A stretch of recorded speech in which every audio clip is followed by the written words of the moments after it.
Upon the Rock Center, where ordinary people are made kings. They were seeing lions and running away. Until one day the lion itself went with the sheep to the river to drink. And as the lion was trying to drink, it saw the reflection, its own reflection in the water. And the lion jumped and told all the sheep, "Run! The killer is in the water hiding. Whoever goes to the water will die." And all the sheep ran. And the lion stood there and said, "Here is very dangerous. It's hiding in the water." Until one day the lions came, and as they were chasing the sheep, they grabbed that lion. And they looked at the lion and started roaring to show the lion, "You are not part of them. You are part of us. You are a lion. You can't live with the sheep. You can't keep running away from who you are." Sometimes people will live and die as sheep when they are alive, because they never had an opportunity for someone to open their eyes.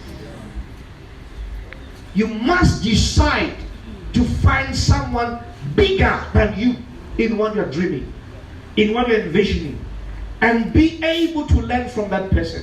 And let me tell you something. When you learn, you will see the good, the bad, and the ugly.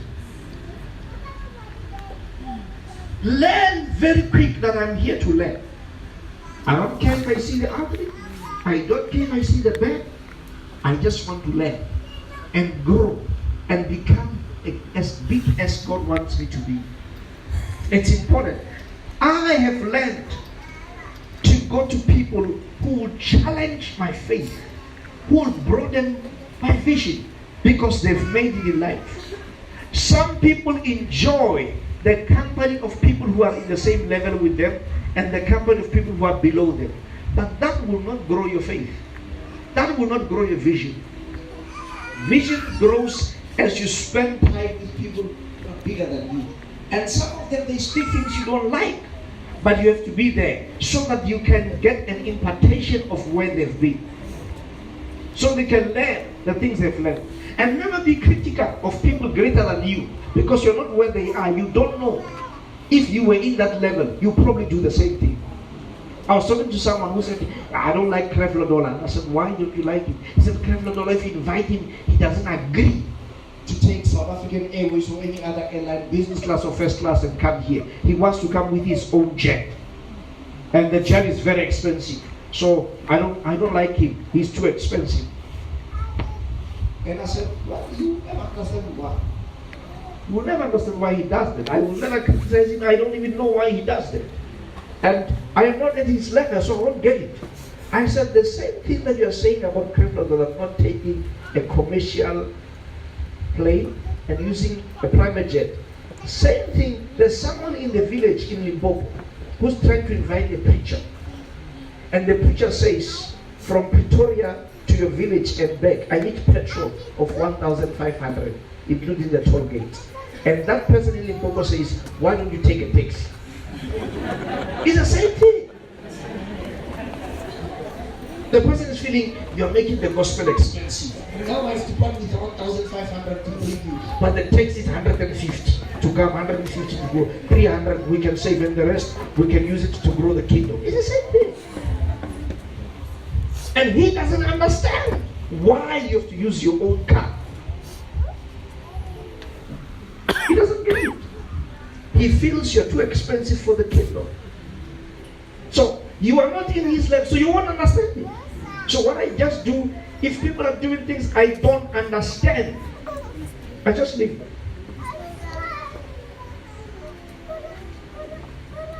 One of the greatest preachers I know, he will tell me, "I don't care how the room looks like where you accommodate me, but it has to be big." And people complain about him, until one day I was with him in his hotel suite. And the guy was moving like this, talking. He moves around talking, preaching, alone, for 2 hours. He said, "That's how I prepare messages. So if you put me in a matchbox hotel room, how would I do this?" So you know, that's why as you learn people, and grow, you're not critical. You just know, okay, this is what they do, this is what they like, it's fine. And some people that you think they are evil, they're not evil. They're actually made by people to think like that. I was speaking to one man who owns KFC and said to him, I don't understand you. You're born again. You're a businessman. You own KFC, you have restaurants. But I've heard that you take the food in your restaurant every day. You give it to the pigs. Or you throw it away. You don't give it to people who are starving. I said, why? Why are you doing that? He said, let me tell you. He said, when I started to have KFC, I told the workers, any excess meat that remains, go home with it. He said, I was generous. He said, so my employees did this. 15 minutes before the shop closed, they would cook 500 pieces of chicken. And then when the shop closed, there are 300 pieces of chicken remaining. They had to go home with it. And he said to me, remember, one piece, it's 10 rand profit for me. 300 is 3,000 rand profit. So if people are taking 3,000 rand from me every day, in a month I'm losing 90,000 by being generous. I was trying to be generous, they became crooks. He said, then I changed it. I said, no, you're not going home with any food. He said, I told them, when you cook food, any food that didn't come out well or bent, you can take home. He said they started burning food intentionally so that they can go home with it. He said, then I said, whether the food is bent or it's just excess, I'm throwing it away. He said, after doing that, there's never been a day where the shop closes with more than 30 pieces remaining. What does that tell you? It means these people intentionally, they were making him broke. So you won't understand it because you're not in his shoes. According to you, he's evil.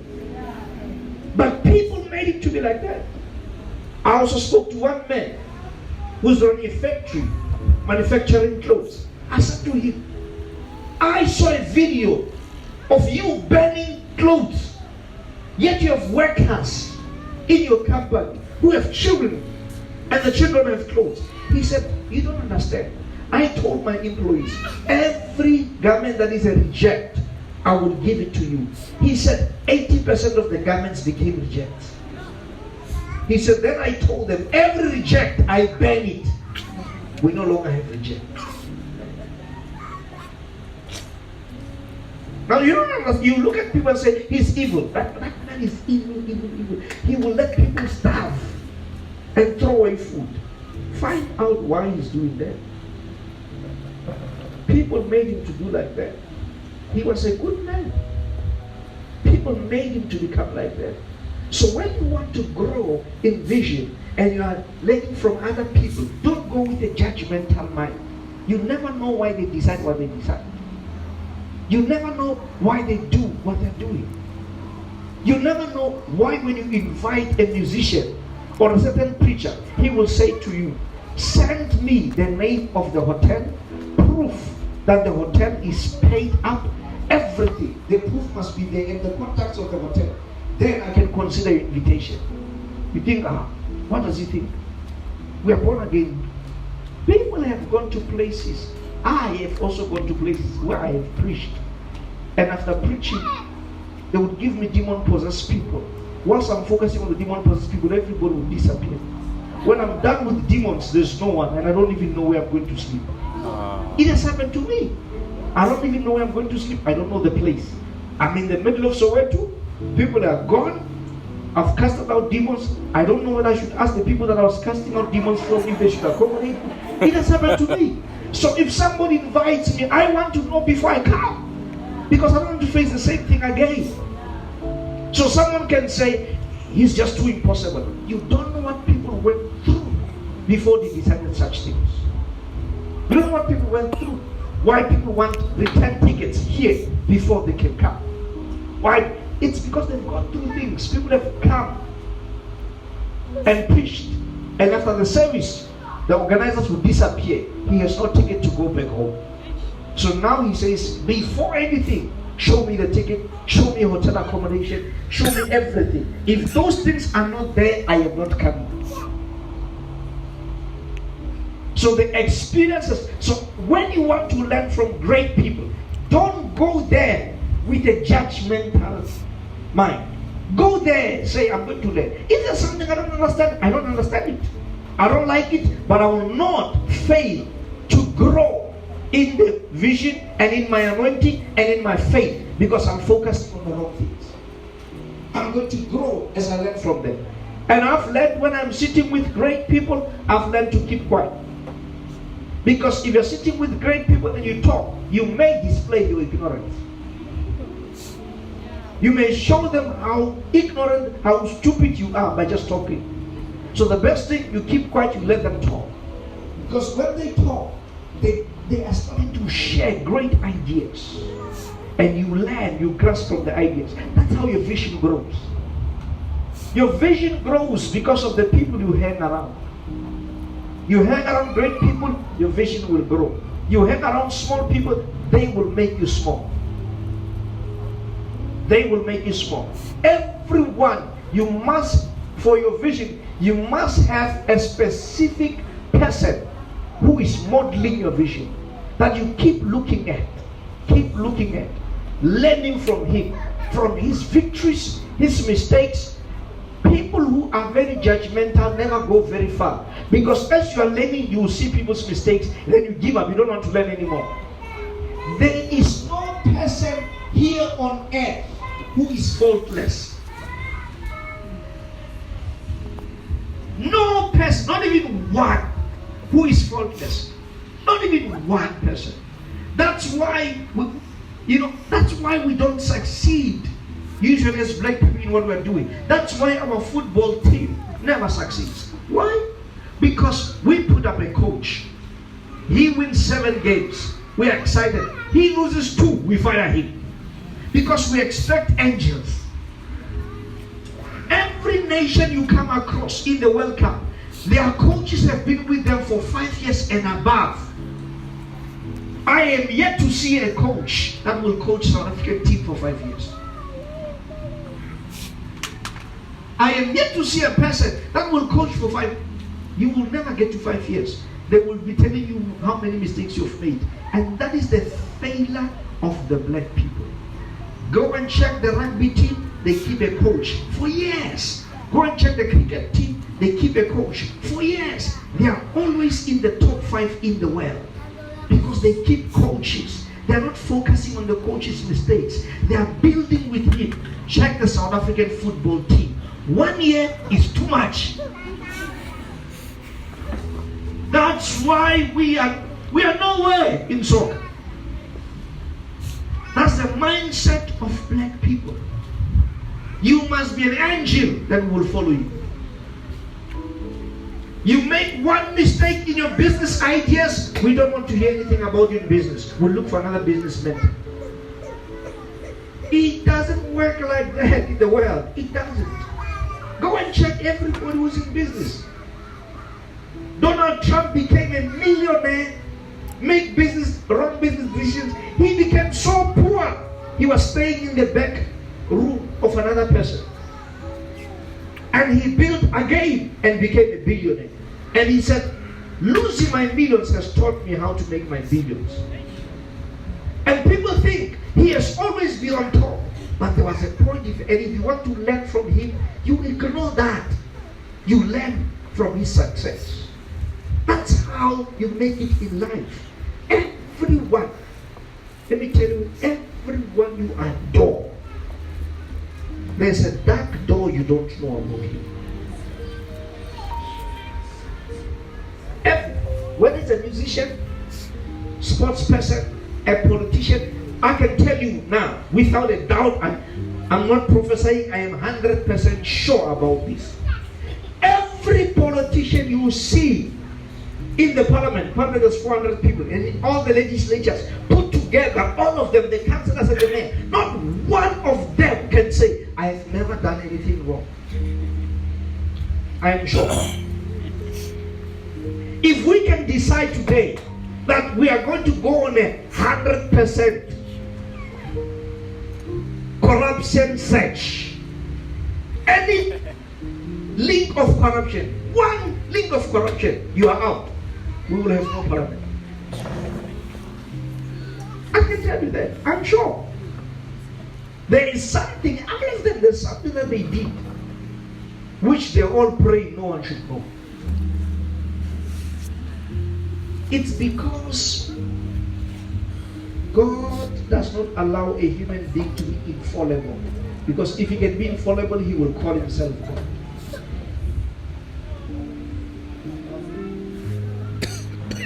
If you can be without a fault, you will not worship God. You will worship yourself. Because you are God. You have no fault. God doesn't allow it. He lets you to have something people don't know about you, so that you can depend on Him and know I am a human being. I saw someone, I became jealous. I saw someone's car, I became jealous, and I prayed and repented because you're a human being. I saw someone's house, I became jealous. I got angry the other day. I did a wrong thing the other day, and I came before the Lord and He forgave me. That's what you are. And if you're going to learn to grow in a vision, learn from the people. Learn from the people. I learn from so many people. I sit down with them and hear them talk. As we're sitting in a table, during the Council of African Apostles, we had one dinner where I was with the executive of the council, who were 6. And these are great guys, I honor them. As we're sitting on the table, they were talking, I just kept quiet throughout until they started asking me questions. And Mensa Otabil spoke something which shook my mind. He said to me, do you know you're not supposed to start a church where people are? Now that confused me. I said, what do you mean? He said, if people live in shacks in a squatter camp, when you start the church there, you are doing good for yourself. You're not doing good for them. I said, no, but it's in the squatter camp, they live there, they can easily walk there. He said, you're not changing them. He said, people generally, they are aspirants. They aspire to be somewhere.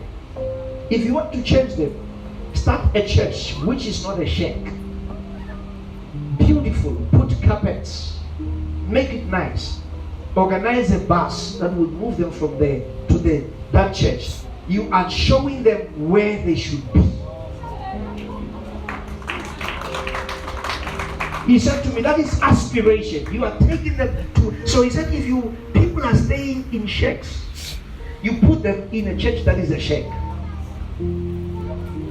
They are sitting on benches. You put them in a church that is a bench. You're basically saying to them, get born again, but your life must be like this. He said, but when you take them out, you change their minds. You become an inspirer. They become aspirants. They start saying, I must get out of this lifestyle to a better life. When he said that, that opened my eyes. I always believed you must go where people are. He said, don't go where people are. Take them where you want them to be.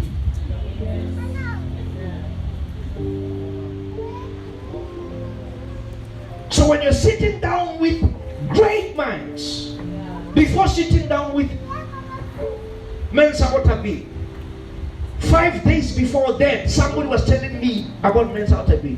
And he's like this, no, that man, I don't want him.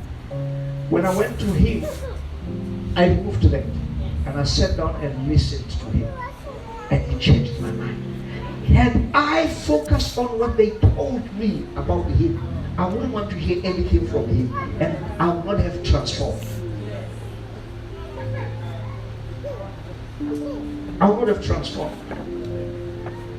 If you are planning to grow in life, find someone, find a musician, find an actor, find a model, someone in your life that you look up to, or something you look up to. Ignore the dark. Focus on the light in their life. Grow your vision. Learn from them. There will be a number of things you don't like, but know how to focus.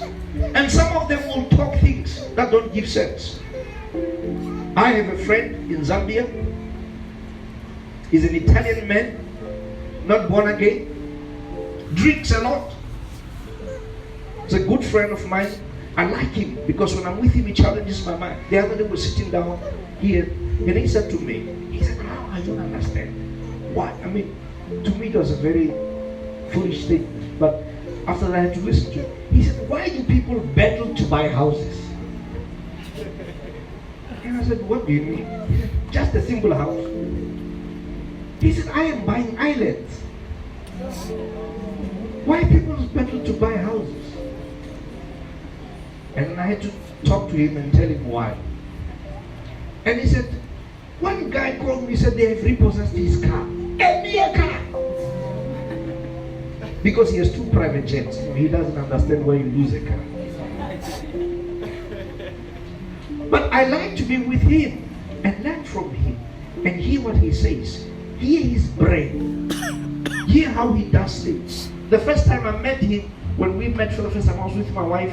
We spoke. After speaking, in the evening, he called me. There's a number of us. Offered alcohol to everyone. I refused. And he said to me, I will never do business with you. And I asked him why. He said, I have a whiskey I trust. He said, if I give you that whiskey, it will knock you. You will tell me all your intentions about me. That's what he said to me. He said, that one, a person can come and present very nice and all that. He said, I will give you that whiskey, then you will tell me, yeah, I want to work with you. And then from there, overturn the business and take it to be mine. He said, that whiskey makes people to confess.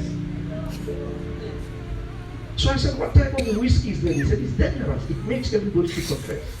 If you drink it, you will talk everything you want to. So he said to me, how will I know if you are genuine? How would I know? Because you don't take the whiskey. He said, even if you don't drink, just take the whiskey once and tell me the truth. Then you can stop drinking. I had to stay with him, show him how loyal I was. And after some time, he started liking. But I learned a lot of things from him, which I would never learn from many people. And if I can sit down with you and tell you his dark side, ooh. But I've learned to close my eyes from the dark side and learn from him so that I can grow in life. I remember one day I was sharing with other people, because he's Italian, his English is not on par. He can speak English, but you can hear that the man is Italian. So we're sitting in a restaurant. He was in South Africa at that time, sitting in a restaurant, and the waiter comes and I ordered, and I said, I want strawberry daiquiri virgin. And then he looked at me, he said, hey, do they serve virgins here? So I said, no. Strawberry daiquiri virgin, it means this does not have alcohol. That's why it's called virgin. He said, oh, okay. So when they came to him, he said, strawberry daiquiri prostitute.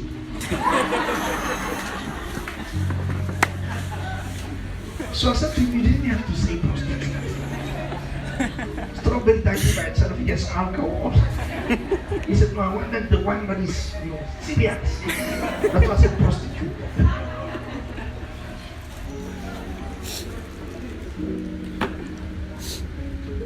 And some people could come to you and say, how can you have a friend like that? It's because when I look at someone who can inspire me in that path, that he's the man. There is a path where he's the best in inspiring me. And I learned how to learn from him on that path without copying certain things in his life. If you want to grow your vision, find people who will become like Elisha, who will remove the blindness and show you what you don't see. And show you you are bigger than you think. You are greater than what you think. Something is big in you and you are not taking it serious. You can achieve greater than what you're seeing. You need people who will sit down with you and say, what? This is what you're doing. Please be serious. You need people who will sit down with you and say, with such potential. Look, I went to school with a certain lady. She was smart in the class. Smart. Some years ago, I was driving, got to a garage. I see this lady who was smart in the class. It's many years ago. As a petrol attendant. I came out of my car and I went to her. Her name is Mutibis. What are you doing here? She said, life. I said, don't tell me anything about life. She said, look here, I had a child, I went through this, I experienced this. No funds. I said, but you can't be a petrol attendant. I said, I know you, and I know your potential. I know what you can do. Not here. I'm not saying there's anything wrong with being a petrol attendant. But I spoke into her life and she cried. I said, next time I come here, I must not find you here. Do something. You are supposed to be having degrees upon degrees. You're supposed to be a great person. You cannot be a petrol attendant. And I never saw her again for over 10 years. One day I'm coming out of the bank, Pretoria North. I meet Mutsis. And she's laughing. She says, I've been following your programs and all that. Then I said, you look good. Where are you working? She said, I'm a professor at UTRC. I was excited. I was excited. Because I know her. So you need somebody who will say, you here. No. She said, I'm a professor at UTRC. I said, you remember what I said? You thought I was hard on you. She said, thank you. You helped me. You helped me. Life had beaten me so much. I never thought I would rise. I never prayed for her. I just told her, I don't want to find you here next time I come here. I know you. You can't be a petrol attendant. And when I see what now God has done in your life, I'm excited. You need someone in your life who will not accept who you are. You need someone who will not accept who you are. Who will tell you, you here. No. I'm not accepting it. Change your life. Work on your life. You are bigger than who you are.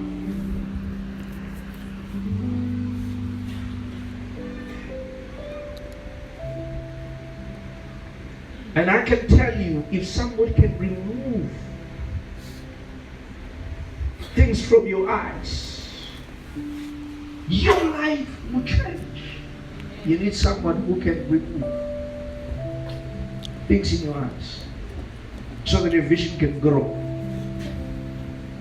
Your vision can be bigger. Your vision can be greater. Somebody can change and transform your life. You will not be the same. Vision pull people from where they are to where you are and let them do something bigger than you or exactly what you're doing. Find someone who can remove the darkness from your eyes and show you how big and how great you are. Your life will never be the same. Can you stand up on your feet?